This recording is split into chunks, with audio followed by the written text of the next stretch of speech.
මෙතනින් මේ ඇතුළට තමයි ස්නායු ආවේගය එන්නේ. මේ පැත්තෙන් ඇතුළට එන්නේ. මෙහෙන් එළියට යන්නේ. මෙතනින් ඇතුළට එන ආවේගය මෙතනින් එළියට යනවා. ওই විදිහට තමයි ඔක ක්‍රියාත්මක වෙන්නේ. එතකොට න්‍යෂ්ටියක් තියෙනවා. න්‍යෂ්ටියක් තියෙනවා, සෛල දේහයක් තියෙනවා. එතකොට සංඥා මේ අනුශාකිකා වලින් අනුශාකා වලට ඇවිල්ලා මේ ඔස්සේ සෛල දේහයේ අක්ෂණය හරහා මේ සංඥා අනුශාකා කෙලවර දක්වාම ගමන් කරනවා. එහෙනවද? අනුශාකා කෙලවර අනුශාකිකා මේ අනුශාකා කෙලවර තමයි මේ අනුශාකිකා තියෙන්නේ. ඒ වන් තමයි මේව අවසන් වෙලා තියෙන්නේ. ඊළඟට අනුශාකිකා කෙලවරින් ලබා ගන්නා මේ පැත්තෙන් ලබා ගන්නා ආවේග සෛල දේහය ඔස්සේ ගමන් කළා මේක විද්‍යුත් ආවේගයක් විදිහට විද්‍යුත් රසායනික පර්යාසයක් විදිහට මේ ඔස්සේ ගමන් කළා මේ අක්ෂණය හරහා සම්ප්‍රේෂණය වෙලා ඒක මොකද වෙන්නේ ඊළඟට අක්ෂණය ඔස්සේ මේ ආවේගය මේ දක්වාම පැමිණෙනවා. පැමිණිලා මෙතන තියෙන උපාගම කුඩුම්බිය කියලා. ඒතර මෙතනින් තව ආය ස්නායු ශෛලයක් තමයි සම්බන්ධ වෙන්නේ. ඒ ස්නායු ශෛලයේ මේ අතර තියෙන මේ සම්බන්ධයට අපි කියන උපාගම කුඩුම්බිය කියලා. මේක අපිට තව පස්සේ ඉදිරිපත් කරන ස්ලයිඩ් වලින් අපේ හැමෝටම දැනගන්න පුළුවන් වෙයි. මෙතන තියෙන උපාගම කුඩුම්බිය කියලා එකක් මේ නම් කළා මම. එතකොට මේ මෙතනත් ආයි සම්බන්ධ වෙන්නේ ස්නායු ශෛලයක් ආයි. එතකොට මේ ස්නායු ශෛලය මේ දෙක සම්බන්ධ කරන්නේ උපාගම කුඩුම්බියෙන්. එතකොට මේ අතරින් අර විද්‍යුත් රසායනික ක්‍රියාවලියකින් තමයි මේකේ සංඥා ගමන් කරන්නේ. ඒ විද්‍යුත් රසායනික ක්‍රියාවලියට සම්බන්ධ වෙන රසායනික ද්‍රව්‍ය දෙකක් තියෙනවා. එකක් තමයි ඇසිටයිල් කොලින්, අනිත් එක නොරැඩ්රිනලින් කියන. ඒතර ඒ රසායනික ද්‍රව්‍ය මේ ඔස්සේ නිකුත් කිරීමෙන් තමයි ඊළඟට තියෙන නියුරෝනය උත්තේජනය කරන්නේ. ඒ විදිහට ඒ උත්තේජනය වීමෙන් මේ ස්නායු ඔස්සේ සංඥා ගමන් කරලා ඒවා මොළයට සහ සුෂුම්නාවට ඊළඟට තව ස්නායු ශෛල වලට ගමන් කරනවා. ඒක තමයි මේකේ ක්‍රියාකාරීත්වය. එතකොට තව අපි ඊළඟ කොටසදී මේකේ තව විස්තර අපේ හැමෝටම දැනගන්න හම්බ වෙයි. ওই විදිහට තමයි මේ ස්නායු ශෛලයේ ස්නායු පද්ධතිය ක්‍රියා කරන්නේ. ඔය වගේ ශෛල වර්ග තුනක් තියෙනවා.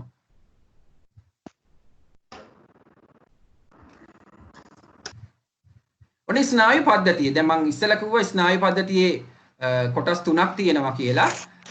එකක් තමයි මධ්‍ය ස්නායු පද්ධතිය. මධ්‍ය ස්නායු පද්ධතියේ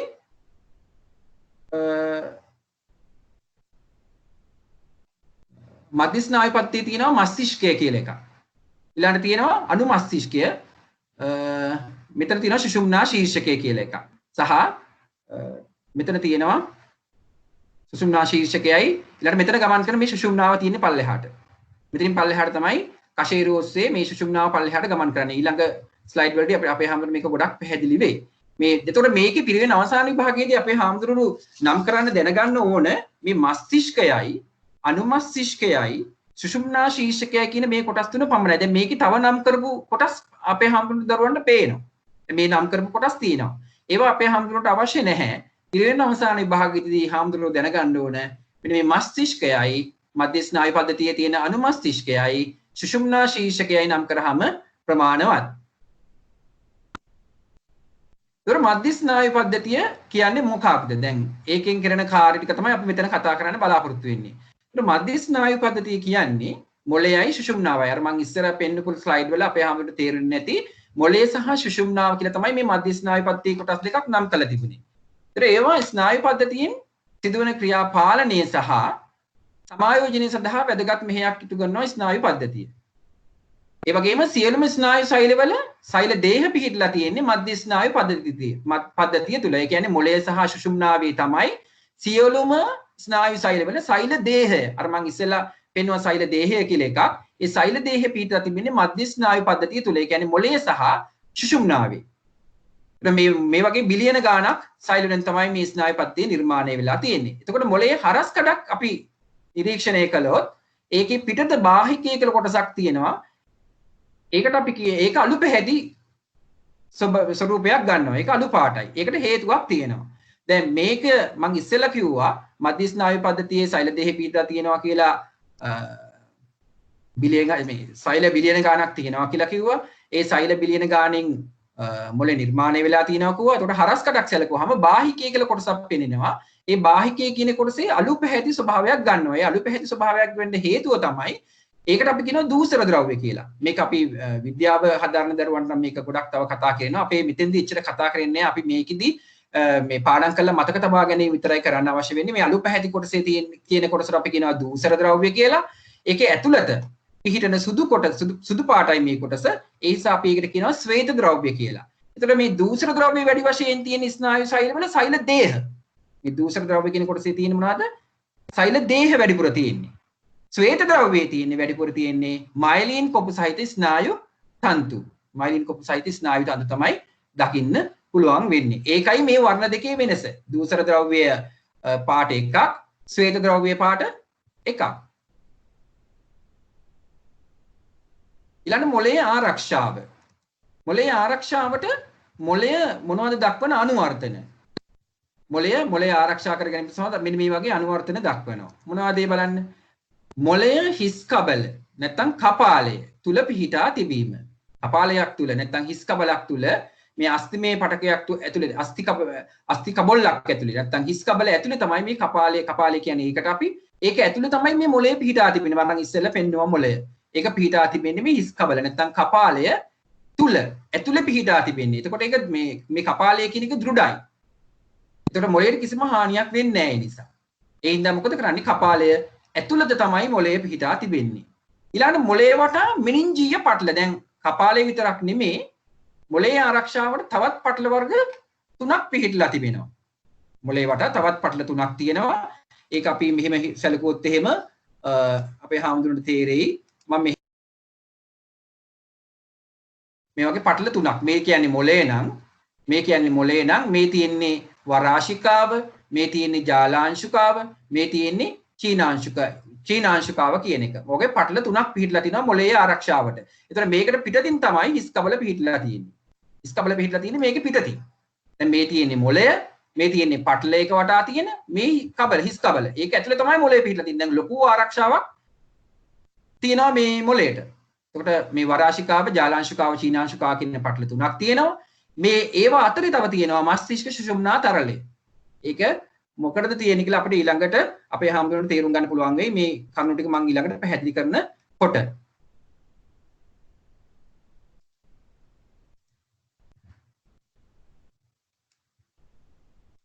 මෙනින්ජීය පටල අතර මස්තිෂ්ක සුෂුම්නා තරලයේ පිහිටා තිබෙනවා. මම අර ඇඳලා පෙන්වුවේ ඒකයි.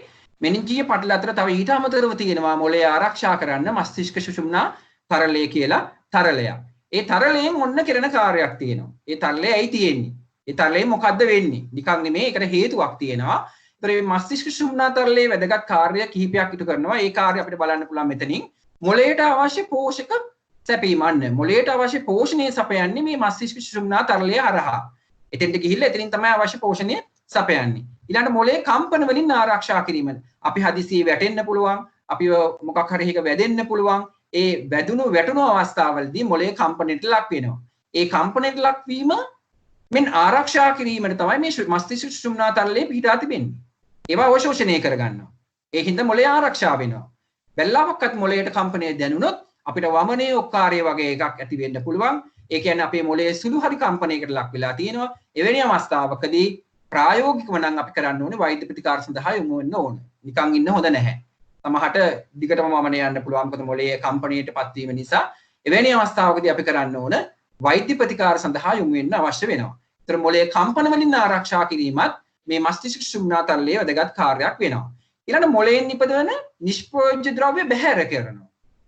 මොළයෙන් නිපදවන නිෂ්ප්‍රයෝජ්‍ය ද්‍රව්‍ය අපි දන්නවා හුස්ම ගන්නකොට ඔක්සිජන් අපි උරාගෙන කාබන් ඩයොක්සයිඩ් පිට කරනවා.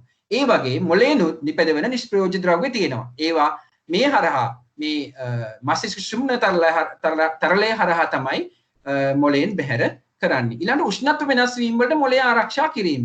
උෂ්ණත්ව වෙනස් වීම වලට මොළය ආරක්ෂා කරනවා. සීතල පරිසරයකට ගියාම ඊළඟට උණුසුම් පරිසරයකට ගියාම මොළය ඒවෙන් ආරක්ෂා කරනවා. ඊළඟට විජලනයෙන් සහ ශුද්ධ ජීවී ආසාදන වලින් මොළය ආරක්ෂා කිරීම. විස බීජ වලිනුත් ආරක්ෂා කරනවා විජලනයෙන්. විජලනයෙන් කියන්නේ මොළය අර තෙත් ගතිය නැති වෙන්නේ නැති එක වළක්වන. තෙත් ගතිය හොඳට රඳා පවතින විදිහට තමයි මේක සකස් වෙලා තියෙන්නේ මේ මස්තිෂ්ක සුෂුම්නා තරලය. විජලනයෙන් ආරක්ෂා කරනවා. ශුද්ධ ජීවී ආසාදන වලින් මොළය ආරක්ෂා කරනවා. ඔන්න ඔය කාරණා ටික තමයි මොළයෙන් මේ අනුවර්තන දක්වන්නේ. ඊළඟ මේක තියෙන්නේ මේ අපේ හාමුදුරන්ට දැනගන්න මේ අමතර දැනුමට පොඩි කාරණයක් මේකේ තියෙන්නේ.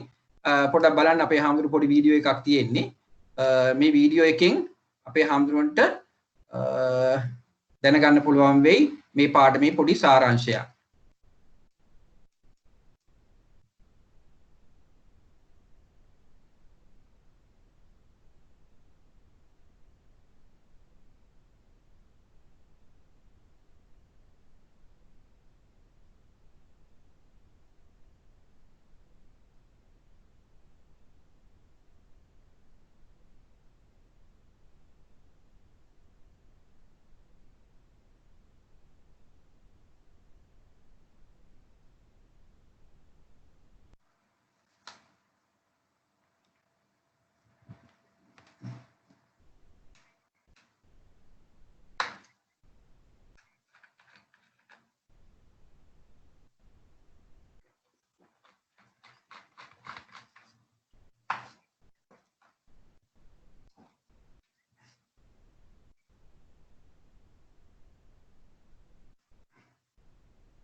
ඇහෙන්නේ නැහැ.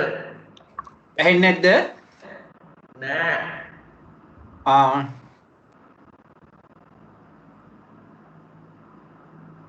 ඇහෙන්නේ නැහැ. subscribe වරින්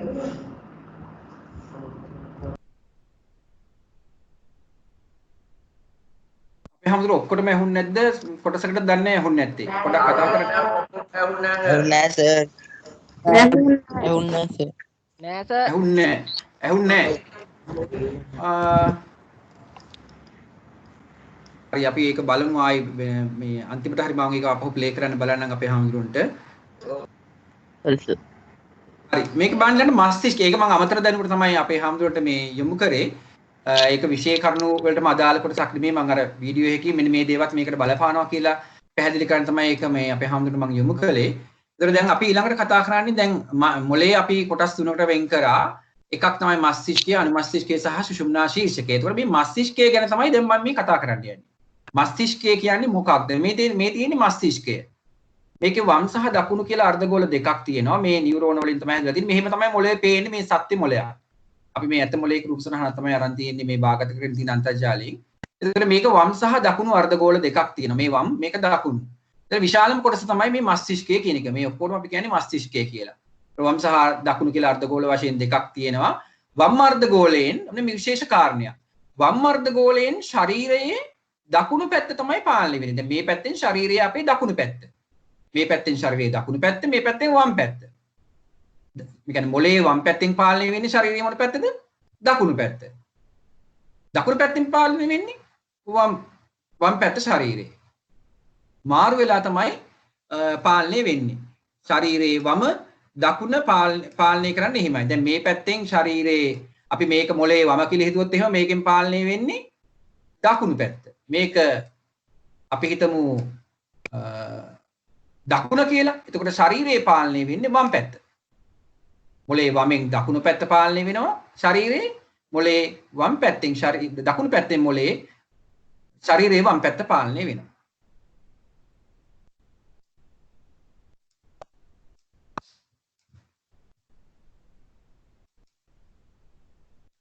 ඊළඟ මස්තිෂ්කයේ කෘත්‍ය තියෙනවා. මොනවද මේ මස්තිෂ්කයෙන් කරන දේවල්? මතකය, අපි පාඩම් කරන දේවල් ඔක්කොම මතක තියාගන්න මේ මස්තිෂ්කයෙන්. දැනුම, බුද්ධිය වැනි මානසික ක්‍රියා පාලනය කිරීම. අපි මතක තබා ගන්න දේවල්, අපේ දැනුම, බුද්ධිය මේ ඔක්කොම පාලනය කරන්නේ මස්තිෂ්කයෙන්.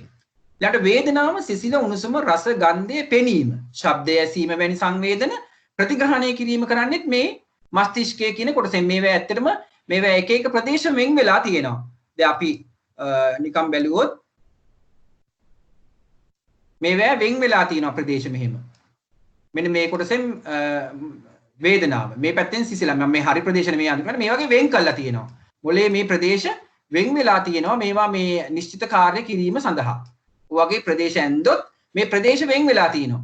දෘෂ්ටික ප්‍රදේශයේ වෙනම, ශ්‍රවණ ප්‍රදේශයේ වෙනම, රස ගන්ධය දැනගන්න වෙනම, ඒ වගේ මේ සංවේදක ප්‍රදේශ ප්‍රතිග්‍රහණය කිරීම සඳහා ඇසීමට වෙනම වෙන වූ ප්‍රදේශ මොළයේ පිහිටලා තිබෙනවා.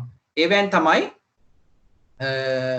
අපේ මේ ඒවා පාලනය වෙන්නේ. ඊළඟට ආවේග ලබා ගැනීම සඳහා ඒවා තේරුම් ගැනීම, ආවේග ලබා ගැනීම හා ඒවා තේරුම් ගැනීම, ගබඩා කර ගැනීම.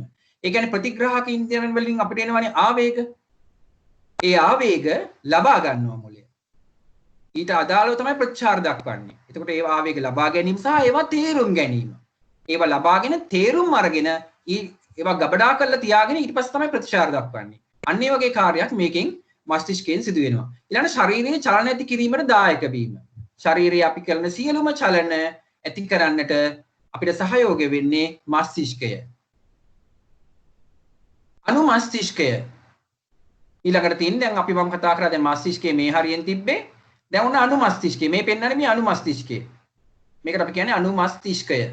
මෙන්න මෙතන තියෙන්නේ. අපේ අනුමස්තිෂ්කය තමයි මේ පෙනෙන්නේ. ඒතර අනුමස්තිෂ්කයේ මස්තිෂ්කයේ අපර කොටසට පහළින් පිහිටනවා. මේ කුඩා මොළයේ ලෙසද හඳුන්වනවා. මේකට අපි කියනවා කුඩා මොළය කියලා. ඉස්සෙල්ලා කියපේක මස්තිෂ්කය මෙන්න මෙහින් පිහිටන්නේ. මේක කුඩා මොළය. ඒතර ඒකේ කාර්යයක් තියෙනවා වෙනම. ඒකේ කාර්යය මොනවද බලන්න? ශරීරයේ ස්ථාන කිහිපයක් අතර එකවර ආවේග හුවමාරු කිරීම. ස්ථාන කිහිපයක් අතර එකවර ආවේග හුවමාරු කිරීම තමයි මෙයා අනුමස්තිෂ්කයේ කාර්යය. ඊළඟට දේහ සමතුලිත බව රැක ගැනීම. මස්තිෂ්කයේ ලබා දෙන ආවේග වර්ධනය කිරීම. අර ලබා දෙන ආවේගය තවදුරටත් වර්ධනය කරනවා. මස්තිෂ්කයේ සිදු කරන චලන නිසියාකාරව සිදු කිරීමට සමායෝජනය කිරීම. නිසියාකාරව කිරීමට සමායෝජනය කරනවා කියන්නේ දැන් අපිට සමහරට ඇවිදින්න එහෙම අපිට කකුල් දෙක විතර තිබිලා හරියන්නේ නැහැ. ඒ අවශ්‍ය පේශි, ඒ අතර තියෙන චලනයේ විතු තව දේවල් ඒ ඔක්කොම එකට ක්‍රියා කරනවා, සමායෝජනය කරනවා. මේ ටික ඔක්කොම එකට කටයුතු කිරීමට සලස්වනවා මස්තිෂ්කයේ. මස්තිෂ්කයේ සිදු කරන චලන නිසියාකාරව සිදු කිරීමට සමායෝජනය ලබා දෙන්නේ කවුද? මේ අනු මස්තිෂ්කයේ මෙන්න මේ කියන මේ කොටස. ඒතකොට දැන් මතකයට අපේ හාමුදුරන්ට දරුවන්ට පහුගිය දවස්වල රූපවාහිනියත් ඔයගොල්ලෝ දකින්න ඇති අපේ හාමුදුරුවෝ එහෙම අර ජාවජ් විශ්වවිද්‍යාලයේ දරුවෙක්ගේ ඔළුවට මේ වගේ ටයර් එකක් විතර තිබ්බා මේ අනු මස්තිෂ්කයට. ඒතකොට දින 98ක් විතර පමණ ඇහෙන්නේ නැද්ද? ඇහෙන්නේ නැද්ද? ඇහෙනවා. ඇහෙනවනේ. හරි. එතකොට දින 98ක් විතර පමණ අර මේ දැඩි සත්කාර ඒකකයේ ඉන්න උනා ඒ දරුවට. මොකද මේ මස්තිෂ්කයට හානි සිදු වීම නිසා. ඉතින් ඒ හින්දා අපි විහිළුවකටවත් මොළයට මොනවාක්වත් පහරක් එල්ල කරන්න මොළයට නිකන්වත් තට්ටුවක් දාන්න ඇත්තටම හොඳ නැහැ. මොකද මේවා සියුම් අවයවයන්. මේවට මේ කම්පන දැනුනොත් අපි පොඩි දේ ලොකු දෙයක් වෙන්න පුළුවන්. දැන් මේ ටයර් එක වැදීම නිසා දින 98ක් එකම තැන දැඩි සත්කාරයකගේ ඉඳලා තමයි ඒ දරුවා මේ මෑතකදී තාම පූර්ණ සුවය ලැබලා නැහැ. ඉතින් ඒ හින්දා මේවා හරි සියුම් මොළයට ගහන එක පොළු වලින් ගහන එක ඇත්තටම ඔළුවට ගහන එක ඇත්තෙම කරන්න හොඳ නැති දෙයක්. ඉතින් මතක තියාගන්න නිකන් විහිළුවටවත් කිසිම දෙයකින් කෙනෙකුගේ ඔළුවට පහරක් එල්ල කරන එක කරන්න හොඳ නැති දෙයක්. ඊළඟට මේ කතා කරන්නේ මම මොකද්ද? මේක සුෂුම්නා ශීර්ෂකය. මේ පෙන්වන්නේ සුෂුම්නා මේ තින්නේ අනුමස්තිෂ්කයේ කොටස මේ තියෙන්නේ. ඒක මේ ආයි කපලා තියෙන්නේ. මේ තියෙන සුෂුම්නා ශීර්ෂකය. මෙතනින් පල්ලෙහාට තමයි විහිදෙන්නේ සුෂුම්නාව. ඒ සුෂුම්නාව විහිදෙන්නේ කශේරුව ඇතුලේ. මෙතනින් පල්ලෙහාට තමයි ගමන් කරන්නේ සුෂුම්නාව. මේ තියෙන්නේ සුෂුම්නා ශීර්ෂකය. ඒතර අනුමස්තිෂ්කයට අදරව පිහිටලා තියෙනවා. මිනිසාගේ ජීවී බව ආරක්ෂා කිරීමට වැඩි දායකත්වයක් සුෂුම්නා ශීර්ෂකයෙන් ලබා දෙනවා. මේ කාරණාව විතරක් අපේ හැමදෙරෝ දරුවෝ මතක තියාගත්තාම ඇති. මේවා ලොකු කරුණු සෞඛ්‍ය විද්‍යාවේ අහන්නේ නැහැ. ඒතර මේ සුෂුම්නා ශීර්ෂකයේ කෘත්‍ය කිහිපයක් තියෙනවා. මේකෙන් කරන කාර්යය මොනවද? එකක් තමයි හෘද ස්පන්දනය පාලනය කිරීම. හෘද ස්පන්දනය පාලනය කරනවා මේ සුෂුම්නා ශීර්ෂකයෙන්. හෘද ස්පන්දනය පාලනය කරන්නේ මෙන්න මේ කොටසින්. ඊළඟට ශ්වසනය පාලනය කරනවා. ශ්වසනය කරන එකත් පාලනය කරන්නේ මේ සුෂුම්නා ශීර්ෂකයෙන්. ආහාර ජීර්ණ ක්‍රියාවලිය පාලනය කිරීම. ආහාර ජීර්ණ ක්‍රියාවලිය පාලනය කරන්නේ සුෂුම්නා ශීර්ෂකයෙන්. වමනය, කැස්ස, කිවිසුම් යාම, ගිලීම වැනි ක්‍රියා පාලනය කිරීම කරන්නේ මේ සුෂුම්නා ශීර්ෂකය කියන මෙන්න මේ කොටසින්. ඒතකොට මේක මොළයෙන් පහළට දිව යන මේ වගේ සුළු පොඩි කොටසක් තියෙන. මෙතනින් එහාට තව දිගට තියෙනවා. මේක තව ඊළඟ ස්ලයිඩ් වලදී අපේ හැමෝටම දැනගන්න හම්බ වෙනවා. දැන් සුෂුම්නාව මම මේ පෙන්නලා තියෙන්නේ. දැන් සුෂුම්නා ශීර්ෂකයෙන් පස්සේ මේ තියෙන්නේ සුෂුම්නාව. මේ තියෙන එකේ හරස් කඩ. මේක කපලා බැලුවහම කොහොමද පේන්නේ? ඔන්න මේ අපි මේකේ තියෙන මේකේ වටා තියෙන්නේ කශේරුව කියන එක. දැන් මේ කශේරුව අහක් කළා. මේ තියෙන කශේරුව කපලා අහක් කරපු පාරවල මේ තියෙන්නේ කශේරුව අහක් කළා. බැලුවහම මේ ගමන් කරන ස්නායු රැහෙන් තමයි මේ තියෙන්නේ. දැන් මම මුලින් පාඩම පර්යන්ත ස්නායු පද්ධතිය යටතේ මම කව කපාල ස්නායු මෙතර තියෙනවා. සුෂුම්නා ස්නායු ගල් 31ක් තියෙනවා. මේ තියෙන්නේ සුෂුම්නා ස්නායු ටික බෙදලා යන විදිය. දැන් මේ තියෙන්නේ සුෂුම්නා ස්නායු මේ එළියට යන සුෂුම්නා ස්නායු. මේ ඔක්කොම එළියට යන සුෂුම්නා ස්නායු. ඔන්න ඔය විදිහට මේ අපේ ශරීරයේ පිටිපස්ස පැත්තෙන් ඔය වගේ කොන්ද පැත්තෙන් මේ වගේ ස්නායු බෙදලා යනවා. ශරීරේ පුරාම. මේ තියෙන බෙදලා ගිය ස්නායු. මේ තියෙන්නේ සුෂුම්නාව පල්ලෙහාට යන. මේ තමයි සුෂුම්නාව. මේ තියෙන දිගටම සුෂුම්නාව. මේ ඒවෙන් බෙදලා යන ස්නායු රැහෙන් තමයි මේ තියෙන්නේ. මේ වගේ යුගල් කීයක් තියෙනවද? සර් කීයක් තියෙනවද මේ වගේ ස්නායු යුගල් කීයක් තියෙනවද? සුෂුම්නා ස්නායු යුගල් කීයක් තියෙනවද මතකද බලන්න? මුල් පාඩ මුල්ම ස්ලයිඩ්. වීඩියෝ එක පේන්නේ නැහැ නේ සර්. දැන් පේන්නේ නැද්ද? නෑනේ. අපේ අනිත් හැමෝටම පේනව නේද? පේනවනේ. ඒ කියන්නේ මොකක් හරි සිග්නල් වල පොඩි ගැටලුවක් ඇත්තේ. එතකොට මේ තියෙන්නේ මේ සුෂුම්නා ස්නායු බෙදලා යන ඒවා මේ තියෙන්නේ. එතකොට මේ වගේ යුගල් 31ක් තියෙනවා සුෂුම්නා ස්නායු. ඒ සුෂුම්නා ස්නායු යුගල් 31 තමයි ඔය පෙන්නලා තියෙන්නේ.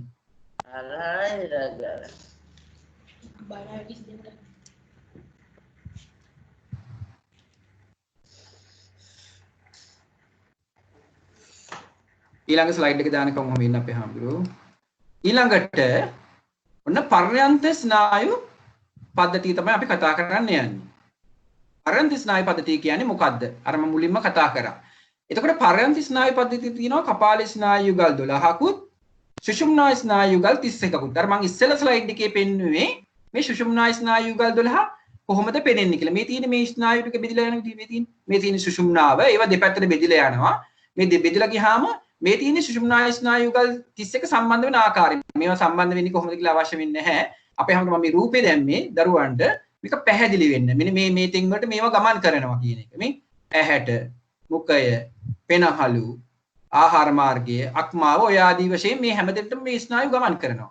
මේ පැත්තෙන් ගත්තොත් මේ කපාල ස්නායු මේ වගේ ඇස, උගුර, ඊළඟට පෙනහළු, ආහාර මාර්ගය ඔය ආදී වශයෙන් ස්නායු බෙදිලා යනවා ගමන් කරනවා. මේ ස්නායු කපාල ස්නායු ගල් 12ත් ඔය වගේ මේ අවයවවලට සම්බන්ධතා දක්වනවා. සුෂුම්නා ස්නායු ගලුත් මේ වගේ සම්බන්ධතා දක්වනවා පර්යන්ත ස්නායු පද්ධතිය තුල. ඊළඟට දැන් ස්නායු පද්ධතිය අර මම මුලින් කතා කරපු නියුරෝනය වර්ග තුනක් තියෙනවා කියලා මම කිව්වා. නියුරෝන වර්ග තුනක් තියෙනවා. මේ පද්ධතිය තා සංකීර්ණ පද්ධතියකි. මෙමගින් සංවේදක ඉන්ද්‍රියන් හා කාරක අතර සංවේදක ඉන්ද්‍රිය පහක් තියෙනවා. අපි ඒවට කියනවා ප්‍රතිග්‍රාහක කියලා. ඒවායින් එන ආවේග මේ කාරක අතර මනා සම්බන්ධතාවයක් පවත්වා ගැනීම සඳහා ස්නායු වර්ග තුනක් තියෙනවා. ස්නායු වර්ග කීයක් තියෙනවද? තුනක්. ඒ ස්නායු වර්ග තුනෙන් එකක් තමයි සංවේදක නියුරෝනය. අපිට ඒක හඳුන ගන්න ලේසි. මේ සෛල දේහය මෙහෙම තියෙනවා. සෛල දේහෙන් දෙපැත්තට මෙන්න මේ වගේ බෙදලා තියෙනවා. අපිට හරි ලේසි අඳුන ගන්න. සංවේදක නියුරෝනය. මේ තියෙන්නේ සංවේදක නියුරෝනේ න්‍යෂ්ටියෙන් දෙපැත්තට මේ වගේ බෙදලා තියෙනවා අක්ෂණය මෙහෙම දෙපැත්තට බෙදලා යන්නේ. ඒතර මේ තමයි සංවේදක නියුරෝනේ. මේ තියෙන අන්තර්හාර නියුරෝනේ. මේ සංවේදක නියුරෝයෙන් එන ආවේගය අන්තර්හාර නියුරෝනේට තමයි දෙන්නේ. මේ දෙක සම්බන්ධ කරන නියුරෝනේ. අන්තර්හාර නියුරෝනේ නැත්නම් අන්තර්මධ්‍ය නියුරෝනේ කියලාත් මේකට අපි කියනවා. ඒ අන්තර්මධ්‍ය නියුරෝනයෙන් පස්සේ සම්බන්ධ වෙනවා චාලක නියුරෝනය. මේ සංවේදක නියුරෝන සම්බන්ධ වෙලා තියෙන්නේ අපේ ප්‍රතිග්‍රාහක හා. එතකොට චාලක නියුරෝන සම්බන්ධ වෙලා තියෙන්නේ ග්‍රන්ථි සහ පේශි සමග. මේ පැත්තට සම්බන්ධ වෙන්නේ පේශි වලට නැත්නම් ග්‍රන්ථි වලට. ඒ කියන්නේ උත්තේජ වලට ප්‍රතිචාර දැක්වීම සඳහා. මේ පැත්තෙන් සම්බන්ධ වෙනවා මොනවද? ග්‍රන්ථි සහ පේශි වලට. මේ පැත්තෙන් සම්බන්ධ වෙනවා ප්‍රතිග්‍රාහක ඉන්ද්‍රිය වලට. ඇස, කන, නාසය, දිව, සම ඔය ආදී වශයෙන් සංවේදන ලබා ගන්නා ස්ථාන වලට. මේ පැත්තෙන් සම්බන්ධ වෙන්නේ ග්‍රන්ථි සහ පේශි වලට. එතකොට මේවෙන් කෙරෙන කාර්යයක් තියෙනවා. එතකොට මේ සංවේදක නියුරෝණයෙන් වෙන්නේ ඉන්ද්‍රිය වල ඉඳන් ප්‍රතිග්‍රාහක ඉන්ද්‍රිය වල ඉඳන් ස්නායු ආවේග ගෙන ඒම සිදු කරනවා. මේ පැත්තට ආවේගය ගෙනෙනවා. මේ ඊතරින් දක්ලා තියෙන ආවේගය මෙහෙට ගේනවා. ඒක තමයි කරන්නේ. එතකොට සෛල දේහයේ දෙපසට මේ වගේ අක්ෂණයේ පිහිටලා තිනවා. ඒ හින්දා අපිට සංවේදක නියුරෝණය හොයාගන්න හරිම ලේසි. සංවේදක නියුරෝණය අපි හොයාගන්නේ එහෙමයි. සෛල දේහයෙන් දෙපැත්තට මේ වගේ අක්ෂණයේ පෙන්වනවා. ඊළඟට අන්තර්හාර නියුරෝණය මේක තියලා පිහිටලා තියෙන්නේ මධ්‍ය ස්නායු පද්ධතිය කියලා මම කිව්වා. ඒක අන්තර්හාර නියුරෝණයෙන් කෙරෙන්නේ මේ සංවේදක නියුරෝණයයි චාලක නියුරෝණයයි අතර සම්බන්ධය. ඒ දෙන සම්බන්ධ කරන එක තමයි මේ අන්තර්හාර නියුරෝණයෙන් කරන්නේ. ඊළඟට චාලක නියුරෝණයෙන් කරන්නේ මධ්‍ය ස්නායු පද්ධතියේන සංවේදන කාරක කරා මම කිව්වේ ග්‍රන්ථි හා පේශි කරා මේ ස්නායු ආවේගය ගමන් කරවීම. ඔන්න ඔය කාරණා ටික තමයි මේකෙදි අපි දැනගන්න තියෙන්නේ. ඒතකොට උපාගමය කියන්නේ මෙන්න මේක. මම ඒක ඇඳලා පෙන්නන්නම්. අපි අර උපාගම කුඩුම්බිය කියලා කිව්වේ මෙන්න මෙතෙන්ට තමයි උපාගම කුඩුම්බිය කියලා අපි කිව්වේ. මේ තියෙන්නේ මේ සංවේදක නියුරෝණය සම්බන්ධ වෙන මේ අනුශාකිකා සහ උපාගම කුඩුම්බිය කියන්නේ මෙන්න මේ දෙන්න සම්බන්ධ වෙන අනුශාකිකා සහ මේ අක්ෂණාන්ත සම්බන්ධ වෙන ස්ථානෙ. මෙතනින් මේ සෛලයෙන් මේ සෛලයට ආවේගයේ ගමන් කරන්නේ විද්‍යුත් රසායනික ක්‍රියාවලියක් විදිහට. එතකොට මේකෙදි ශ්‍රාවය වෙනවා ඇසිටයිල් කෝලින් සහ මෙතනින් මේ පැත්තට ශ්‍රාවය වෙනවා ඇසිටයිල් කෝලින් හෝ නොරැඩ්රිනලින් කියන රසායනික සංයෝගය. එහෙම තමයි මේ ආවේගය මේකට දෙන්නේ. මේ අන්තර්හාර නියුරෝනේට. එයා ගත්ත සංවේදනය ආයි මෙතෙන්ට දෙන්නෙත් ආයි ඒ විදිහටමයි. උපාගම කුඩුම්බිය කියලා මෙතනත් එකක් තියෙනවා. එතනනුත් ආයි ඇසිටයිල් කෝලින් හෝ නොරැඩිනලින් කියන රසායනික ද්‍රව්‍ය සංයෝගයෙන් තමයි ආයි මේක උත්තේජනය කරන්නේ. මේ අතර එකිනෙක සම්බන්ධතාවයක් නැහැ. මේ අතර ඉඩක් තියෙනවා.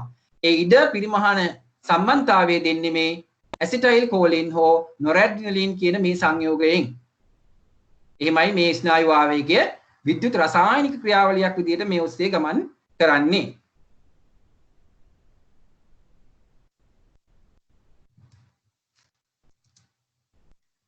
ඔන්න ප්‍රතීක ක්‍රියාව කියන්නේ මොකක්ද? දැන් අපි දන්නවා ප්‍රතීක ක්‍රියාව කියන එක අපිට සෞඛ්‍ය විද්‍යාවේදී ඉගෙන ගන්න හම්බ වෙනවා. ප්‍රතීක ක්‍රියාව කියන්නේ මොකක්ද කියලා අපි බලමු. ප්‍රතීක ක්‍රියාවක් කියන්නේ තේජ සඳහා ෂණිකව හා අනිච්ඡානුගව අපි හිතන්නේ මතන්නේ නැතුව නිකම්ම සිද්ධ වෙන ක්‍රියා. අපි හිතන්න ඕනේ නැහැ.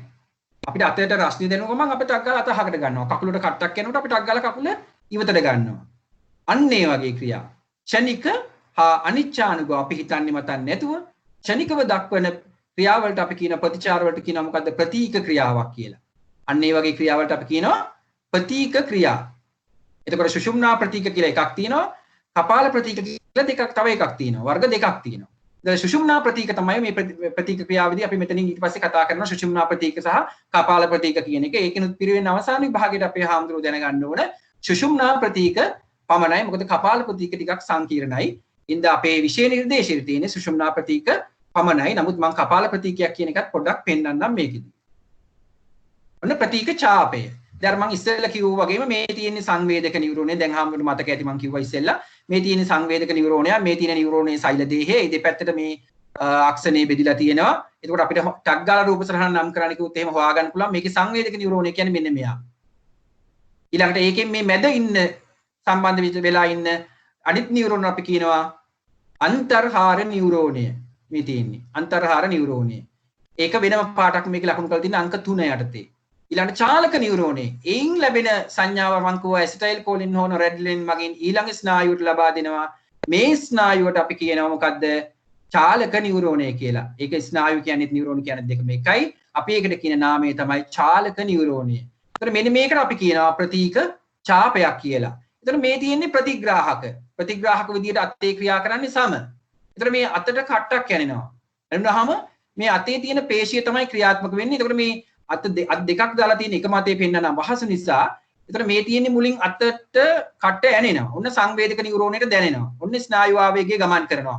මෙතෙන්ට එනවා. මෙතනින් ඇසිටයිල් කොලින් හෝ නොරැඩ්ලින් ශ්‍රාවය වෙලා ඒ සංඥාව අන්තර්මාහාර නියුරෝන නැත්නම් අන්තර්මධ්‍ය නියුරෝනේට යනවා. එතනින් ආයි මෙතනින් ඇසිටයිල් කොලින් හෝ නොරැඩ්ලින් මගින් ඒ සංඥාව චාලක නියුරෝනේට දෙනවා. එහෙම දීලා මේ අතේ පේශිය ක්‍රියාත්මක කරලා අපි ෂණිකව අනිච්ඡානුගව අත ඉවතට ගන්නවා. අපි මේක හිත කරන්න ගියා නම් අපිට මෙන්න මුකුත් වැඩක් කරන්න හම්බ වෙන්නේ නැහැ. කට්ට එන්නකොට මේක අපි කකුල ගන්න ඕනේ කියලා අත ගන්න ඕනේ කියලා රස්නේ දැනනකොට හිත ඉන්න වෙනවා. එහෙම අවශ්‍ය නැහැ. ඒවා ෂණිකව ක්‍රියාත්මක වෙලා අපේ පද්ධති ස්නායු පද්ධතිය ඒවා අපව ආරක්ෂා කරනවා. කකුලට කට්ට ඇනෙන්නේ ඉස්සෙල්ලා අපි කකුල අහකට ගන්නවා. අතර රස්නේ දැනෙන්නේ ඉස්සෙල්ලා අපි අත ඉවතට ගන්නවා. එතකොට මේ තියෙන්නේ මේක අපේ හාමුදුරුවෝ නම් කරන්න දැනන් ඉන්න ඕන විභාගෙදී. එතකොට මේ තියෙන්නේ ප්‍රතිග්‍රාහක මගින් සංවේදන ලබා ගැනීම අතේ සම තමයි 1. 2 සංවේදක නියුරෝනය. මේ තියෙන දෙක කියන්නේ සංවේදක නියුරෝනය. මම ඒක කිව්වා හොයාගන්නත් ලේසි. ස්නායු ශෛලෙන් දෙපැත්තට අක්ෂණ තියෙනවා. අන්තර්හාර නියුරෝනය කියන්නේ ඊට පස්සේ තියෙන කෙනා අන්තර්මධ්‍ය නියුරෝනය. චාලක නියුරෝනය කියන්නේ මෙන්න මෙයා. එයා සම්බන්ධ වෙලා තියෙන්නේ කාටද? කාරකයට සම්බන්ධ වෙලා තියෙන්නේ. කාරකයක් කිව්වේ මොනවද? ග්‍රන්ථි හෝ පේශි. දැන් මේක තියෙන්නේ අතේ පේශියට සම්බන්ධ වෙලා තියෙන්නේ. ඒතර මේ අතේ පේශියේ මෙතන අතේ පේශියක් තියෙනවා. ඒකට අපි කියනවා ද්විශීර්ෂ නැත්නම් ත්‍රිශීර්ෂ පේශි. ඒ පේශියෙන් තමයි ටක් ගාලා අපි අත ඉවතට ගන්නෙ. මෙන්න මේකට අපි කියනවා ප්‍රතීක ඡාපය. මේ තියෙන සුෂුම්නාවේ හරස් කඩක්. මේ සුෂුම්නාව ඇතුලේ තමයි මේ ක්‍රියාවලිය සිද්ධ වෙන්නේ. මේවා මේ ස්නායු වන්ද තියෙන එළියේ මේ ස්නායු මේ ආවේග ක්‍රියාවලිය සිද්ධ වෙන්නේ මේ සුෂුම්නාව ඇතුලේ. හරිනේ? හරි. ඊළඟට බලන්න ප්‍රතික්ෂාපයක ගැලීම් සටහනක් අපි පෙන්වන්නේ කොහොමද? ප්‍රතික්ෂාපයක් ගැලීම් සටහනක් විදිහට මේක අපේ හාමුදුරුවෝ දැනන් ඉන්න ඕනේ ප්‍රතික්ෂාපයක් කොහොමද ගැලීම් සටහනක් විදිහට පෙන්වන්නේ කියලා. ඔන්න සම ඒකට අපි කියනවා ප්‍රතිග්‍රාහක ඉන්ද්‍රිය කියලා. ප්‍රතිග්‍රාහක ඉන්ද්‍රිය නම් ස්නායු මොන ස්නායුවටද යන්නේ? සංවේදක නියුරෝනේට. මට කවුරු හරි කියන්න බලන්න සංවේදක නියුරෝනෙන් පස්සේ ස්නායු ආවේගය කාටද ගමන් කරන්නේ? මට කියන්න බලන්න හාමුදුරුවෝ කෙනෙක් කවුරු හරි මියුට් එක ඔන් කළා. මතකද? සංවේදක නියුරෝනෙන් පස්සේ යන්නේ මොකටද අපේ හාමුදුරුවනේ? අන්තර්හාර නියුරෝන. හරි. හරියටම හරි අන්තර්හාර නියුරෝනට යන්නේ. ඔන්න හරි අන්තර්හාර නියුරෝනේ. ඊට පස්සේ තව කවුරුර කියන්න බලන්න අන්තර්හාර නියුරෝනේ මොකක්ද සම්බන්ධ වෙන නියුරෝනය? චාලක නියුරෝන. චාලක නියුරෝනය. හරි. ඉතා හොඳයි. ඒතර චාලක නියුරෝනේට ගමන් කරනවා. ඒතර මේ තියෙන්නේ මේ තියෙන්නේ උපාගමේ. මේ ඊතලෙන් පෙළ තියෙන උපාගමේ කියලා හිතන්නකො. මෙන්න මෙතන තමයි ඇස්ටයිල් කොලින් හෝ නොරැඩ්ලින් මේ සංඥාව ගෙන යාමට මෙතනින් මේකට සම්බන්ධය ලබා දෙන්නේ. මෙතනත් එහෙමයි. ඇස්ටයිල් කොලින් හෝ නොරැඩ්ලින් කියන එක තමයි මේ සම්බන්ධය ලබා දෙන්නේ. මේ අතර සම්බන්ධයක් නැහැ. උපාගමේ තියෙන්නේ මේ. එතකොට චාලක නියුරෝනෙන් පස්සේ ඔන්න එනවා කාටද? අතේ පේශිය කාරකය. මම මේ උදාහරණයක් පෙන්නුවේ. එකින් එකට වෙනස්. කකුල නම් වෙනස්. මේ අතේ පේශියෙන් ඉන්නේ මේ. අතේ සම කියන්නේ අතට කට්ටක් වගේ දෙයක් ඇනිච්ච වෙලාවක හෝ රස්නියක් දැනෙන වෙලාවක මේ ගමන් ගන්නා වූ මාර්ගය තමයි මේ පෙන්නලා තියෙන්නේ. ඒතර ටක් ගාලා මේ කාරකේ වෙන අතේ පේශිය මගින් අත ටක් ගාලා ඉවතට ගන්නවා.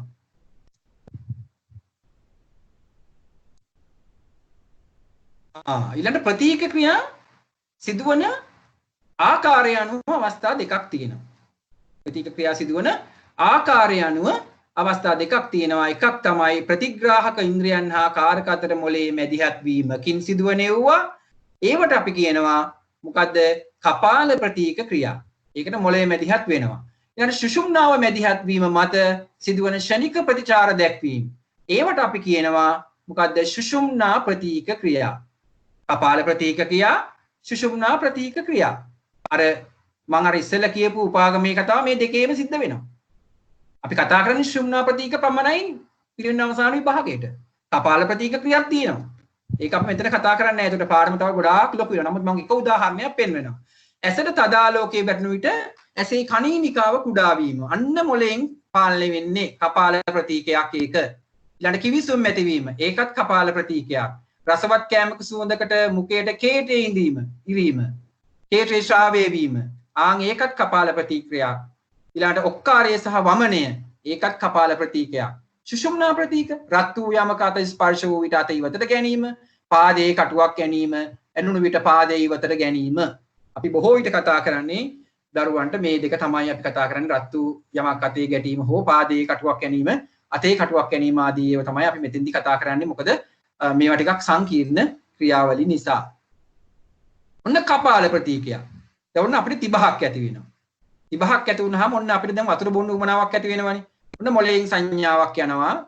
මේ ස්නායු ආවේගයක් යනවා මොලේ අන්තර් මේ මධ්‍ය නියුරෝනට යනවා. ඔන්න චාලක නියුරෝට ගිහිල්ලා අපි අතින් වතුර එක අරන් බොනවා. හැබැයි ඉතින් මේකට සිතීමක් වෙන්න ඕනේ. අපිට දැනෙන්න ඕනේ හිතින් මට තිබහයි කියන එක. ඒකයි මේ කපාල ප්‍රතික්‍රියා ටිකක් සංකීර්ණයි කියලා කිව්වේ. මේක අපේ අනු දැනුමෙන් වෙන්නේ. අපිට දැනෙනවා තිබහයි කියන එක. ඒ දැනීමත් සමග මොලේ ක්‍රියා කරලා මොකද්ද හාමුදුරනේ? මොනාරි අහුවද මගෙන්? හරි. එතකොට අපිට තිබහ දැනෙනවා. ඒ දැනීමට අපි දක්වන ප්‍රතික්‍රියාව තමයි මේ තියෙන්නේ. අපිට දැන් තිබහ දැනෙනවා. දැනුණු වෙලාවෙදී අපිට දැන් වතුර බොන්න උවමනාව ඇති වෙනවා. ඔන්න ක්‍රියා කරනවා. සංවේදක නියුරෝනේ යනවා, අන්තර්මධ්‍ය නියුරෝනේට යනවා. චාලක නියුරෝනෙන් අපේ අතේ පේශිය ක්‍රියාත්මක කරලා අපි වතුර බොනවා. මෙන්න කපාල ප්‍රතික්‍රියාවක්. ඔන්න පාදයේ කටුවක් ගැනීම. මම මේ තව ටිකක් විග්‍රහ කරනවා. මේක හොඳට තේරුම් ගන්න ඕනින් හින්දා. ඔන්න ප්‍රතිග්‍රාහක මගින් සංවේදන ලබා ගැනීම පාදයේ සම. ඔන්න පාදයට කටුවක් යනවා. මෙන්න තියෙන කටුව ඔන්න පාදයට යන්නේනවා. එන්නුනහම මේ තියෙන සංවේදක නියුරෝනය හොයාගන්න ලේසි. මේ තියෙන සෛල දේහය දෙපැත්තට අක්ෂණ පිහිටලා තියෙනවා. මේක සංවේදක නියුරෝනේ, අන්තර්හාර නියුරෝනේ කියන්නේ මේ තද නිල් පාටින් දක්වලා තියෙන තැන. අන්තර්හාර නියුරෝන නැත්නම් අන්තර්මධ්‍ය නියුරෝනය, චාලක නියුරෝනේ මෙන්න චාලක නියුරෝනේ කකුලේ පේශිය ක්‍රියාත්මක කරනවා. කකුල ඉවතට ගන්නවා. මේ කකුල ඉවතට ගන්න එක තමයි මේ තව අවස්ථාවකින් පෙන්නලා තියෙන්නේ. පාදයේ ඒකට උදව් වෙනවා අපිට. පාදයේ තියෙන සෙලියුලෝස් පේශිය නැත්නම් පූර්ව ජංඝාස පේශිය හා ජංඝා පේශිය. මේ පේශි දෙකක් තියෙනවා. තව පේශි මේකේ ගොඩාක් තියෙනවා අපේ ශරීරය පුරා. මේ පස්සේ රූප සටහන් වලට අපේ හැමෝටම දැනගන්න පුළුවන්. ඒ එච්චර දේවල් අපිට අවශ්‍ය නැහැ. මම මේ පෙන්නුවේ පේශි තමයි මෙතන ක්‍රියාත්මක වෙන්නේ. කාරකේ වෙලා තියෙන පේශිය. පේශිය තමයි කකුලේ හට ගන්න කියලා අහක් කර මේක ක්‍රියාත්මක වෙන්නේ. මේ ක්‍රියාව කරන්නේ පේශිය මගින්. මොකද කාරක විදිහට තියෙන අපිට ග්‍රන්ථි සහ පේශිනේ. ඒතර පේශිය ක්‍රියාත්මක වෙලා මේ කකුල අහකට ගන්නවා. ඔන්න සුෂුම්නා ප්‍රතික්‍රියාවක් තව එකක්. ඔන්න අතර රස්නේ දැනෙනවා. අත ඉවතට ගන්නවා. මෙන්න අතර රස්නේ දැනෙනවා. අත ඉවතට ගන්නවා. මේකත් ඒ විදිහෙමයි. ඔන්න මේ තියෙන්නේ සංවේදක නියුරෝනය, අන්තර්මධ්‍ය නියුරෝනය නැත්නම් අන්තර්හාර නියුරෝනය. මේ තියෙන චාලක නියුරෝනය කාරකයේ දැනෙනවා. අතේ පේශිය ක්‍රියාත්මක වෙලා අත ඉවතට ගන්නවා. මේ රස්නේ දැනීම සංවේදක නියුරෝනේ තමයි ඒක හඳුනාගත්තේ. ක්‍රියාත්මක වෙනවා. ක්‍රියාත්මක වෙලා චාලක නියුරෝනෙන් අත ඉවතට ගන්නවා. ඊළඟට මං කිව්වා කාරක වර්ග දෙකක් තියෙනවා කියලා. කාරක වර්ග මොකක්ද කිව්වේ? දෙකක් තියෙනවා කිව්වා. මිනිස් සිරුරේ පිහිටන කාරක වර්ග දෙකක් තියෙනවා. එක තමයි ග්‍රන්ථි, අනිත් එක පේශි. මොනවද කියලා බලමු අපි මේ ග්‍රන්ථි. ඔන්න ග්‍රන්ථි එකක් තමයි හයිපෝතැලමස්. මේ නම් විතරක් දැනගත්තාම ප්‍රමාණවත් මේ පාඩමේදී අපි මේක වෙනම පාඩමකදී දෙවනි වාරේ තව පාඩමකදී මේක ලොකුවට විග්‍රහ කරනවා. දැනට මෙහෙම නිකන් මම මේ කියන්නේ ග්‍රන්ථි මොනවද කියලා දැනගත්තාම ඇති මෙතෙන්දී. මෙතෙන්දී වෙන දේවල් අවශ්‍ය නැහැ. අපි ඒක වෙනම විස්තරාත්මකව පාඩමකින් කතා කරනවා. එතන මේ ග්‍රන්ථි තමයි හයිපෝතැලමස්, කේතු දේහය. අපි මේ කේතු දේහයට කියනවා පීනයිල් ග්‍රන්ථිය කියලා. අපි කියන්නේ third eye එක කියලා. third eye කේතු දේහය, පීනයිල් ග්‍රන්ථිය. ඊටාම වැදගත් ග්‍රන්ථියක්. ඊළඟට පිටියුටරි ග්‍රන්ථිය, තයිරොයිඩ් ග්‍රන්ථිය, පැරාතයිරොයිඩ් ග්‍රන්ථිය, තයිමස් ග්‍රන්ථිය, අධිවුක්ක ග්‍රන්ථිය, අග්න්‍යාශයේ ලැංගහැන් දීපිකාවල තියෙනවා ඉන්සියුලින් හෝමෝනේ ශ්‍රාවය වෙන මේක නම් දැනගත්තට කමක් නැහැ. මෙතෙන්දී උනත් ආන්නේ ග්‍රන්ථියට අපි කියනවා අග්න්‍යාශයේ තමයි මේ ග්‍රන්ථි තියෙන්නේ. අග්න්‍යාශයේ ලැංගහැන් දීපිකා, ඩිම්බකෝෂ සහ උෂණ පිරිමි අයගේ ගැහැණු අයගේ නම් ඩිම්බකෝෂ මේ ඔක්කොම ග්‍රන්ථි. දැන් බලමු පේශි කියන්නේ. ඔන්න පේශි. අපේ ශරීරයේ පේශි විශාල ප්‍රමාණයක් තියෙනවා අපි දන්නේ නැති වුණාට. මේ ඔක්කොම තියෙන්නේ පේශි. මේ පේශි ඔක්කොම අපේ හැමෝම දැනගන්න ඕනේ. උඩුබාහුවේ තියෙන දීශීෂ පේශිය සහ ත්‍රිශීෂ පේශිය ගැන දැනගත්තාම හොඳටම ඇති. මේ උඩුබාහුව කියන එක ගිය අපේ පරණ විෂය නිර්දේශය නම් අපි මේ ගැන කතා කළා. දැන් අලුත් විෂය නිර්දේශයේ මේ ගැන සඳහනක් නැහැ. ඒ හින්දා අපි නිකන් මතක තියාගන්න මෙතන තියෙන ද්විශීෂ පේශිය සහ ත්‍රිශීෂ පේශිය. ඒකෙන් තමයි අතට මොන හරි ප්‍රශ්නයක් කටුවක් යනුලාට අත එහා මෙහා කරන්න උදව් වෙන්නේ මේ ද්විශීෂ සහ ත්‍රිශීෂ පේශිය. කකුලේ කටුවක් යනවාම පූර්වජංගාස්ති පේශිය සහ සෙලියුලෝස් පේශිය කියන ඒවා තමයි ක්‍රියාත්මක වෙලා කකුල අහකට ගන්නෙ. ඒතර මේ වගේ විශාල පේශි ප්‍රමාණයක් අපේ මේ ශරීරයේ පිහිටලා තියෙනවා. මේ හැම එකක්ම මේ පේශි මේ තියෙන ත්‍රිශීෂ පේශිය. මෙතන පෙන්වනවා ද්විශීෂ පේශිය. මේ ත්‍රිශීෂ පේශිය තමයි අතේ පෙන්වන්නේ. මේ ඔක්කොම පේශි. මේ වගේ විශාල පේශි ප්‍රමාණයක් අපේ ශරීරයේ තියෙනවා. අපි කතා කරන්නේ මෙතනයි මේ තියෙන පේශිය පමණයි. මේකත් එච්චර අපි කතා කරන්නේ නැහැ. මේක නිකන් දැනන් හිටියට කමන්නේ අපේ හාමුදුරුවෝ. මේකත් දැනන් හිටියොත් හොඳයි. මොකද සමහර අවස්ථා සෙලියුලර්ස් පේශියයි පූර්වජංගාස් පේශිය තමයි මෙතන තියෙන එක දැනන් ඉන්න එක හොඳයි අමතර දැනුමට. අන්න ස්වංසාධක ස්නායු පද්ධතිය. මේකත් අපි ලොකුවට කතා කරන්නේ නැහැ පිරිවෙන් අවසාන විභාගයේ සෞඛ්‍ය විෂය නිර්දේශයේ. අපි කතා කරන්නේ පොඩි ප්‍රමාණයයි මේකෙත්. දැනන් ඉන්න ඕනේ අපේ හාමුදුරුවෝ. නිකන් මෙහෙම ස්වංසාධක ස්නායු පද්ධතියක් තියෙනවා කියලා දැනන් හිටියම් ප්‍රමාණවත්. ස්වංසාධක ස්නායු පද්ධතියක් කියලා එකක් තියෙනවා. ඒකෙන් මෙන්න මෙහෙම එකක් වෙන්නේ. ඒකේ තියෙනවා කොටස් දෙකක් අනුවේගී ස්නායු පද්ධතිය සහ ප්‍රත්‍යනුවේගී ස්නායු පද්ධතිය. ඒතකොට එකකින් කරන ක්‍රියාව අනිත් එකෙන් වෙන අඩු කරන එක තමයි මේකෙන් කරන්නේ. දැන් මේකෙන් කරන්නේ අපි හිතමුකෝ මේකෙන් වෙන ක්‍රියාව මෙන්න මෙහෙම එකක් වෙන්නේ. දැන් මේ තියෙන්නේ කණීනිකාව කුඩා වෙලා තියෙන්නේ. කණීනිකාව කුඩා වෙච්ච එක කණීනිකාව විශාල කරනවා. එතකොට අනුවේගී එකෙන් මේ කුඩා වෙච්ච එක ප්‍රත්‍යනුවේගී එකෙන් විශාල කරනවා. ඊළඟට කේතේ ශ්‍රාවය වීම තමයි මේ පෙන්ලා තියෙන්නේ. ඒ කියන ක්‍රියාව අනිත් එකෙන් නිෂේධනය කරනවා. ක්‍රියාව ඒක නිෂේධනය කිරීම. ඒ ක්‍රියාව නැති කිරීම. ඊළඟට හෘද ස්පන්දන වේගය හෘද ස්පන්දනය වෙන වේගය මේකෙන් අඩු කරනවා මේකෙන් වැඩි කරනවා. ශ්වසන පෙනහැලි වාතන වීමේ ශීඝ්‍රතාවය මේකෙන් වැඩි කරනවා මේකෙන් අඩු කරනවා. ඊළඟ ක්‍රමාකුංචන උත්තේජනය ක්‍රමාකුංචනය කියන්නේ මේ ආහාර මාර්ගයේ වෙන ක්‍රියාවලියක්. ශ්වසන මේ ආහාර මාර්ගය හරහා ආහාර ගමන් කරන්නේ උඩ අන්නසෝතය හරහා ක්‍රමාකුංචනය මගින්. ඒ ක්‍රමාකුංචන ක්‍රියාවලිය උත්තේජනය කිරීම හා නිෂේධනය කිරීම වෙනවා. එතකොට එකිනෙක පරස්පර එකකින් වෙනවා ඒක නිෂේධනය කරනවා වෙනවා නිෂේධනය කරනවා අන්න ඒ වගේ ක්‍රියාවලියක් මේකෙන් වෙන්නේ. එතකොට මේ ගැන ලොකු දැනීමක් අපිට පිරිවෙන් අවසාන විභාගයේ සෞඛ්‍ය විද්‍යා විෂය නිර්දේශය අවශ්‍ය වෙන්නේ අපේ හාමුදුරන්ට. මේකත් ඉච්ඡානුගම වෙන ක්‍රියාවලියක් නෙමේ. මොලේ අනුදැනුමකින් තොරව මොලේ පාලනයකින් තොරව අනිච්ඡානුගම තමයි මේවා සුෂුම්නාවෙන් තමයි මේ පාලනය වෙලා තියෙන්නේ. මේ සුෂුම්නාවෙන් තියෙන්නේ. මේ ඔක්කොම සුෂුම්නා ස්නායු. මෙතන මේ තියෙන්නේ සුෂුම්නා ස්නායු. අර ඉස්සෙල්ලාම පර්යන්ති ස්නායු පද්ධතියේ කියලා අර්ථය කතා කරේ කපාල ස්නායු ගල් 12යි සුෂුම්නා ස්නායු 31යි කියලා. ඒක හා සම්බන්ධ ක්‍රියාවලියක් තමයි මේ ප්‍රත්‍යානුවේගී අනුවේගී කියන ස්නායු ස්වංසාධක ස්නායු පද්ධතියනොත් වෙන්නේ. එතකොට මේක අනිච්ඡානුග දේහ ක්‍රියා සමායෝජනයක් තමයි මේකෙදි වෙන්නේ. මේක අපි ලොකු විස්තරයක් අවශ්‍ය වෙන්නේ. අපේ හැමෝම මෙහිම ක්‍රියාවලියක් තියෙනවා කියලා දැනගත්තාම ප්‍රමාණවත්. එතකොට අපි දැන් පාඩමේ ගොඩක් ඉවර කරලා තියෙන්නේ. පොඩි සාරාංශයේ කොටසකට තමයි යන්න හදන්නේ. සාරාංශයේ පොඩි වීඩියෝ එකකට අපි ඒක බලමු පොඩ්ඩක් ඉන්න.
අපේ හාමුදුරුවන්ට මේ වීඩියෝ එකෙන් තේරෙන්නේ නැති මම අර මුලින් කතා කරපු ස්නායු පද්ධතියේ තියෙන වැදගත්ම කොටස් ටික. දැන් අපි ඊළඟට කතා කරන්න බලාපොරොත්තු වෙන්නේ ස්නායු පද්ධතිය ආශ්‍රිත රෝගාබාධ.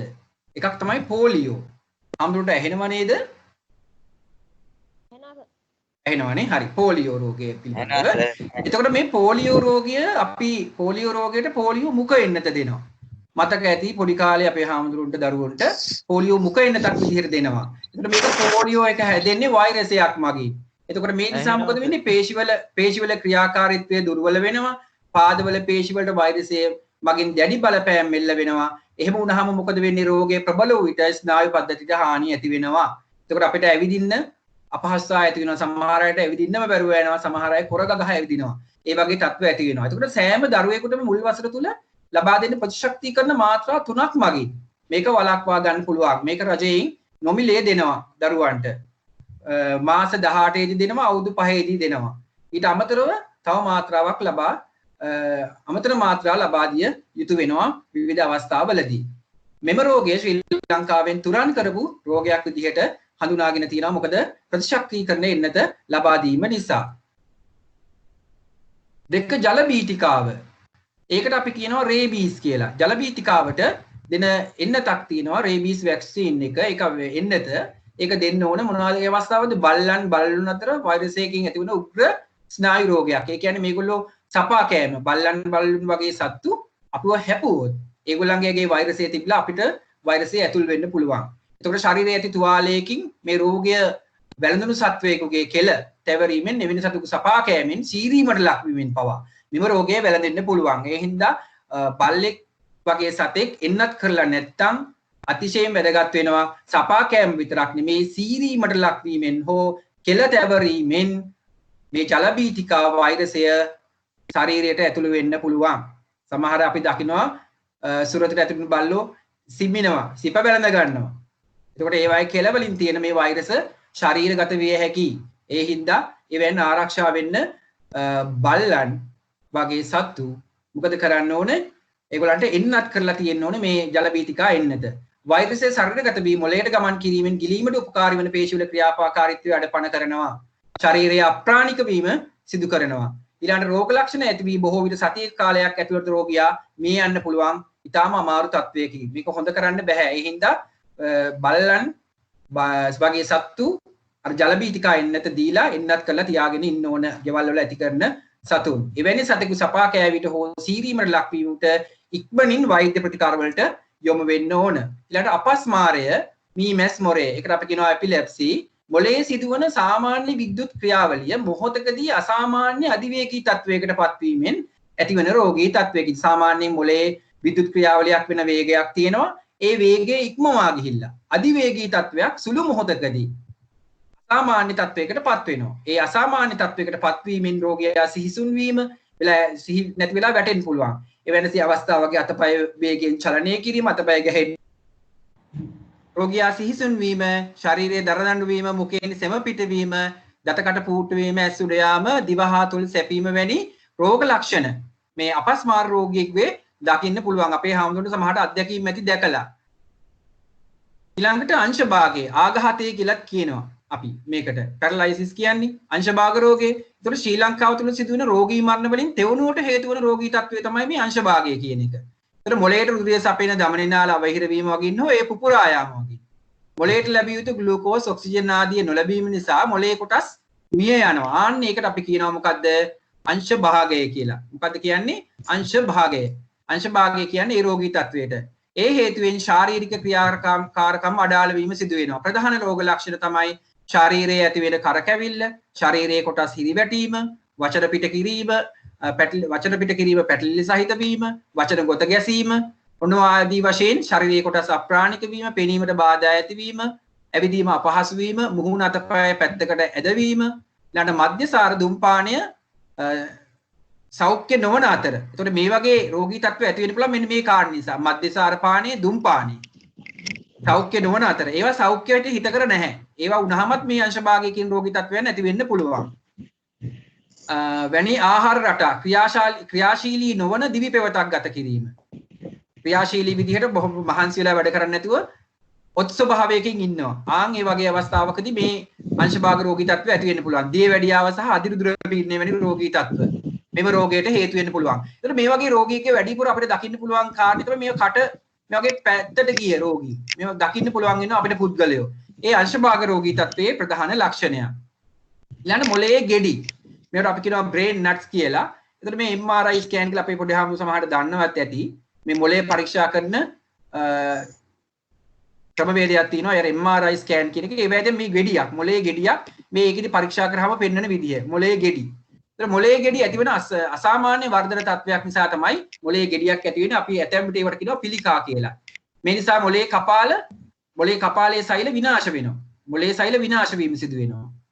මිනිස් මොළයේ දුම්පානයේ විවිධ මත්ද්‍රව්‍ය භාවිතය නිසා මේ කාරණේ ওই විදිහටම වෙනවා. විවිධ ඖෂධ වර්ග විකිරණ වලට භාජනය වීම මෙම රෝගයට හේතු වෙන්න පුළුවන් වෙනවා. රෝගේ ලෝක ලක්ෂණ කීපයක් මෙන්න මේ වගේ. අධික හිසේ කැක්කුම. කෙනෙකුට අධික හිසේ කැක්කුමක් තියෙන්න පුළුවන්. නොනවත්වා දිගටම පවතින. ඒක කාලයක් තිස්සේ පවතින්න පුළුවන්. ඒකට අපි ඒ ගැන සැලකිලිමත් වෙන්න ඕන. කැස්සකදී හිසේ ඇතිවන අධික වේදනාව සහ වමනය, අතපය හැසිරීම පහසු වීම, අධික නිදිමත තත්වය, කන් නැසීම දුර්වල වීම, ඔන්න වගේ ආදී තත්වයන් මොළයේ ගෙඩි වලදී දකින්න පුළුවන්. ඊළඟට ඉරුවාරදය, මිග්‍රේන් කියලා කියනවා අපි. ඉරුවාරදය යනු හිසේ නැවත නැවත ඇතිවන අධික වේදනාමය තත්වයක හිසේ එක් පැත්තකින් ආරම්භ වන වේදනාව ටිකෙන් ටික අනෙක් පැත්තට පැතිරී යනවා. මෙහෙන් පටන් අරන් අනිත් පැත්තට ගමන් කරනවා වේදනාව. පැය දෙකේ සිට පැය 72ක්. දවස් එකමාරක් දෙකක් විතර වගේ මේක පවතින්න පුළුවන්. රෝග ලක්ෂණ තමයි හිසේ වේදනාව සමග වමනේ පිටවීම, අධික ආලෝකයට අධික සංවේදී බව. ඒ කියන්නේ ඉර පායාගෙන ඉන්නකොට ඔළුව කැක්කුම ගන්නවා. අන්න අපි ඒ නිසා කියනවා අපි ගෙවල් වල ඉරුවාරදේ කියලා. ආලෝකයට සංවේදී. ඉර පායාගෙන ඉන්නකොට තමයි මේ ඔළුව කැක්කුම ඇති වෙන්නේ. ඒක ඉරුවාරදේ ලක්ෂණයක්. ඊළඟට තරුවැනි ආලෝක ධාරාවන් අපේ ඇහෙන් පේන්න ගන්නවා. මුද්‍රණය කර ඇති අකුරු ඇද වී පේන්න ගන්නවා. ඔන්න වගේ හේතු නිසා රෝග ලක්ෂණ දකින්න පුළුවන්. ඒකට හේතුවක් තව තියෙනවා. අධික ලෙස නිදි වර්ජිත වීම. අධික ලෙස නිදි වැරීම මේ මිග්‍රේන් ඉරුවාරදේ ඇතිවීමට හේතුවක් වෙන්න පුළුවන්. කුසගින්නේ සිටීම, අධික හිරුවෙලියේ සිටීම, සමහර ආහාර වර්ග මෙම මිග්‍රේන් ඉරුවාරදයට හේතු වෙන්න පුළුවන්. අපි දැන් පාඩම සම්පූර්ණයෙන් එතනින් අපි ඉවර කරනවා. දැන් අපි යන්නේ පොඩි අභ්‍යාසයකට. අපේ හාමුදුරුවෝ මං අහනකොට අභ්‍යාසයට පිළිතුරු දුන්නොත් හොඳයි. මම ඊට ඉස්සෙල්ලා කමන්නේ මම ඊට පස්සේ මේ හාමුදුරුවන්ට ප්‍රශ්න 100ක් විතර එවනවා. මේ හාමුදුරුවන්ට එක print outs අරගෙන PDF එකක් විදිහට එවන්නේ. උත්තර ලියලා තියන්න. අපි පසුව සාකච්ඡා කරනවා මුළු පෙළ පොතෙම. සම්පූර්ණ පෙළ පොතම ආවරණ විදිහට ප්‍රශ්න 100ක් තියෙනවා. ඒකේ කරන පාඩම් වලට උත්තර ලියලා තියාගන්න. මම PDF එකක් එවන්නම් පස්සේ මේකෙන් ඉවත් වීමට පෙර අපි දැන් මේ ප්‍රශ්න ටික සාකච්ඡා කරලා බලමු. පහත ABC අක්ෂර වලින් දක්වා ඇති පද්ධති පිළිබඳ විස්තරය උපයෝගී කර ගනිමින් අංක 1 සිට 3 තෙක් ප්‍රශ්න වලට පිළිතුරු සපයන්න. A. සංවේදන හා ප්‍රතිචාර සඳහා අදාළ පණිවිඩ හුමාරු කිරීම. ඔන්න ඔහොම පද්ධතියක් තියෙනවා. මේ පද්ධති මොනවද කියලා තමයි අටින් අහන්නේ. ඊළඟ B. සෛලවල ජීව ක්‍රියා සඳහා අවශ්‍ය ඔක්සිජන් වාතයෙන් ලබා ගැනීම. සෛල වලින් පිට කිරීම. කරන කාබන් ඩයොක්සයිඩ් වායුව වාතයට මුදා හැරීම සිදු කරනවා. ඔන්න මේ එක පද්ධතියක් තව. ඊළඟ ඝන ආහාර වල අඩංගු පෝෂක ශරීරයට අවශෝෂණය කර ගැනීම සිදු කරනවා. ඔන්න ඔය කාරණා තුන සිද්ධ කරන පද්ධති තියෙනවා අපේ ශරීරේ. මේ ශරීරයේ තියෙන පද්ධති තුනක්. මම අහන්නේ අපේ හාමුදුරුවන්ගෙන් ඉහත දක්වා ඇති ABC පද්ධති පිළිවෙලින් කාටද කියන්න පුළුවන් අපේ හාමුදුරුවෝ කෙනෙක් මියුට් එක ඔන් කරලා උත්තර දෙන්න බලන්න. මේ පද්ධති තුන මොනවද කියලා? මේ A කියන්නේ සංවේදන හා ප්‍රතිචාර සඳහා අදාළ පණිවිඩ හුමාරු සිදු කිරීම. කරන එක්කෙනෙක් ඉන්න ඕනේ මෙතන. පිළිතුර මොකක්ද? 2 සෛලවල ජීව ක්‍රියා සඳහා අවශ්‍ය ඔක්සිජන් වාතය ලබා ගැනීමත් සෛල වලින් පිට කරන කාබන් ඩයොක්සයිඩ් වාතයට මුදා හැරීමත්. අර ගිය සුමානේ පාඩමින් ඒක මම ගත්තේ.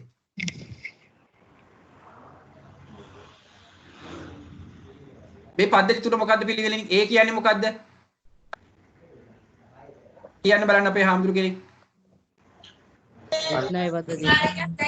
ස්නායු පද්ධතිය. එතකොට එක කියන්නේ A කියන්නේ ස්නායු පද්ධතිය. එතකොට මෙතන උත්තරේ හොයාගන්න අපේ හාමුදුරුවන්ට හරිම ලේසි. මේ ස්නායු පද්ධතියේ එකට තියෙන ස්නායු පද්ධතියේ තියෙන එක වර්ණයයි තියෙන්නේ. එහෙනම් මේ වර්ණය තමයි මේකේ පිළිතුර වෙන්න ඕන. කෙලින්ම හොයාගන්න පුළුවන්. මම ලේසි කරලා තියෙන ප්‍රශ්නේ.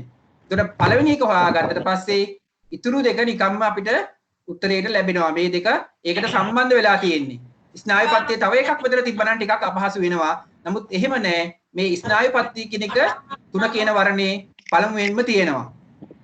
ඊළඟ දෙක අංශභාගීය සහ අපස්මාරයේ මගින් ඍජුවම බලපෑම් ඇති කරන පද්ධතිය දැක්වෙන ඉංග්‍රීසි අක්ෂරය වන්නේ. අංශ භාගයයි අපස්මාරයයි හැදෙන්නේ මේ පද්ධති වලින් කාටද කියලා අහනවා. මේ අක්ෂරය මොකද්ද මේ වේ? අක්ෂරය කියන්න බලන්න. ඒ අක්ෂරය. එතකොට මේකේ පිළිතුර දෙවන ප්‍රශ්නය.